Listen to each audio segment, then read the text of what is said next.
சற்று முன் கிடைக்கப்பெற்ற மிக மிக முக்கியமான செய்தி ஒன்று வெளியாகி உள்ளது. திராவிட முன்னேற்றக் கழகத்தின் ஆட்சியவே தற்பொழுது கலைக்கும் விதமாக தமிழகத்தில் பாதுகாப்பு இல்லாத சூழல் ஏற்பட்டுள்ளது. எடப்பாடி பழனிசாமி உள்ளிட்ட எதிர்க்கட்சி தலைவர்கள் ஜனாதிபதிக்கு கடிதங்களை அனுப்பியுள்ளனர். 356 சட்டம் தமிழகத்தில் அமல்படுத்தப்படுமா? அதாவது கடந்த 4 ஆண்டுகளில் மட்டுமே கிட்டத்தட்ட தமிழகத்தில் பாதுகாப்பு இல்லாத ஒரு சூழலும் காவல் நிலையத்தில் ஏற்பட்டுள்ள தொடர் உயிரிழப்புகளும் தற்பொழுது வரை பேசும் பொருளாகவே மாறியுள்ளது.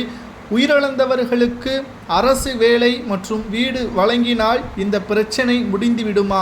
பாதிக்கப்பட்டவர்கள் ஏன் இதை தானாக முன்வந்து நாங்கள் தான் தவறு செய்தோம் என்று கூறாமல் தப்பிப்பதற்கு முயற்சி செய்தான் என்று அவன் மீது பழிய போடும் விதமாக நீதிமன்றத்தில் அனைத்து ஆவணங்களையும் போலியாக தயார் செய்துள்ளனர்.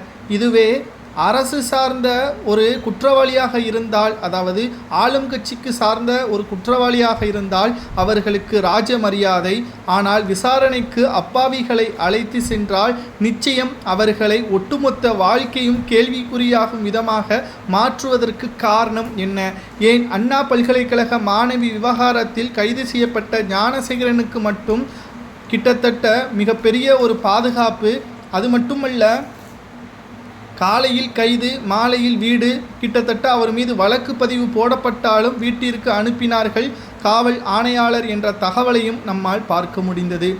ஆளும் கட்சியின் ஆதரவாளராக இருந்தால் அவர்கள் சுதந்திரமாக இருக்கலாம், ஆனால் அப்பாவியாக இருந்தால் நிச்சயம் அவரது வாழ்க்கைக்கும் கேள்விக்குறியாகவே மாறும் விதமாக திமுக அரசு செயல்படுவதாக எடப்பாடி பழனிசாமி அவர்கள் கூறியுள்ளார்.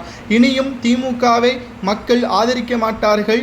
இன்னும் 9 மாதங்கள் தான் இருக்கிறது. அதற்குள்ளாக திமுகவின் ஆட்சி கலைக்கப்பட்டாலும் ஆச்சரியப்படுவதற்கில்லை என்பதற்கேற்ப தற்பொழுது செய்திகளையும் நம்மால் பார்க்க முடிகிறது. மேலும் திராவிட முன்னேற்றக் கழகம் 2021 சட்டசபை தேர்தலில் சொன்ன வாக்குறுதிகள் அனைத்தும் என்ன ஆனது?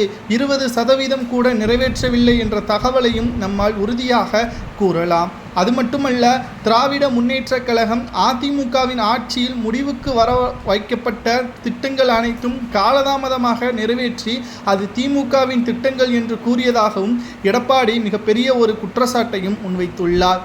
உங்களது கருத்துக்களை கூறுங்கள். இந்த பிரச்சனையானது திமுகவிற்கு மிகப்பெரிய ஒரு இழப்பாக சட்டசபை தேர்தலில் அமையுமா, அல்லது எடப்பாடி கூறுவது போல் 356 சட்டம் அமல்படுத்துவது சரிதானா என்பதை மறக்காம கமெண்ட் வாயிலாக கூறுங்கள்.